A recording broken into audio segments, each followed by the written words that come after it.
Alors, du coup, le cœur de métier de la division dans laquelle je suis à l'OCDE, c'est vraiment ça. C'est comment donner une boîte à outils au gouvernement et aux régulateurs au sens large pour améliorer leur processus de fabrique de la loi.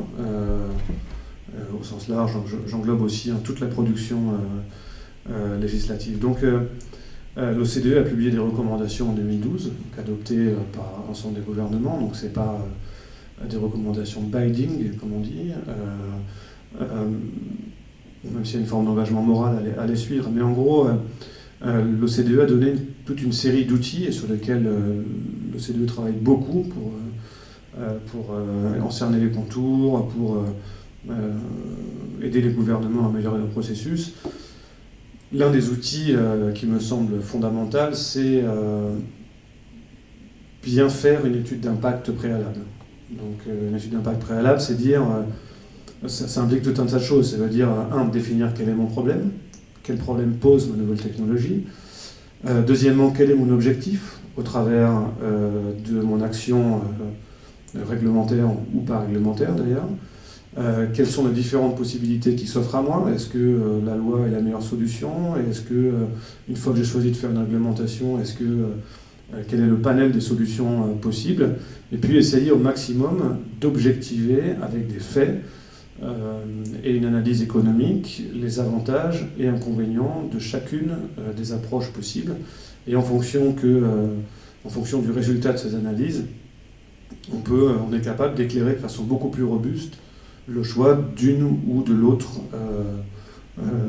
approche en matière de réglementation. Donc ça, c'est quelque chose qui est assez largement fait par un certain nombre de pays, en particulier l'OCDE.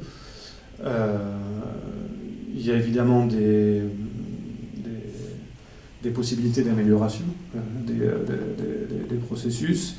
On peut voir dans certains cas que l'évaluation, je l'ai vécu, est faite ex post une fois que la loi est draftée. On embauche une expertise qui n'a pas forcément l'expertise nécessaire, et qui vient ex post, qui peut vous leur apporter une justification, une réglementation qui a déjà été ficelée. Donc ça, c'est pas une bonne façon de faire, mais dans la majorité des cas, c'est plutôt quelque chose, une pratique qui se fait. On le voit statistiquement dans nos enquêtes, même s'il y a encore une fois des leviers d'amélioration.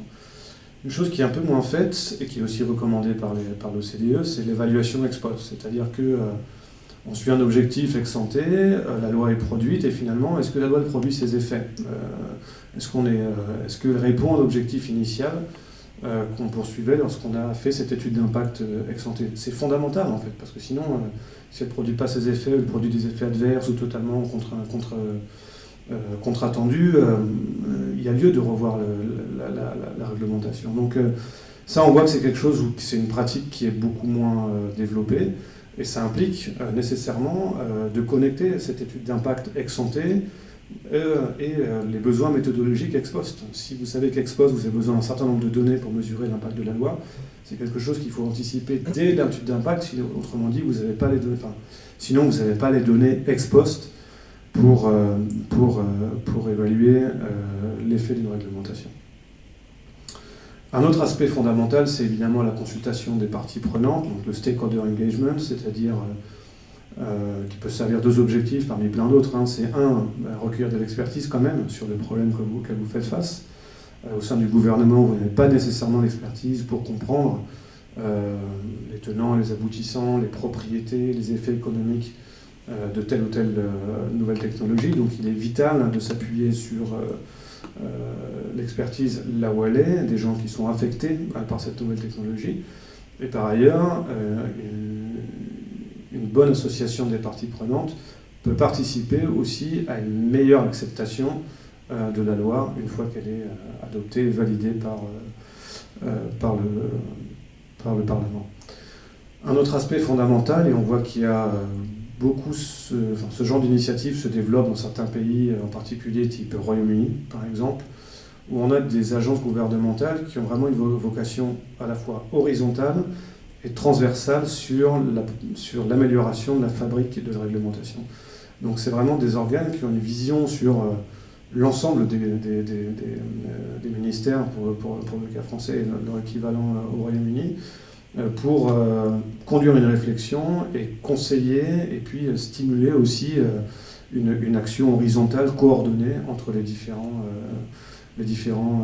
agences gouvernementales, quand ça s'y prête, quand c'est pertinent, bien sûr. Et ça, c'est des initiatives qui ont une réalité aujourd'hui, outre-Manche en particulier. Enfin, et non des moindres, l'une des recommandations de l'OCDE, c'est évidemment d'aller vers la coopération internationale.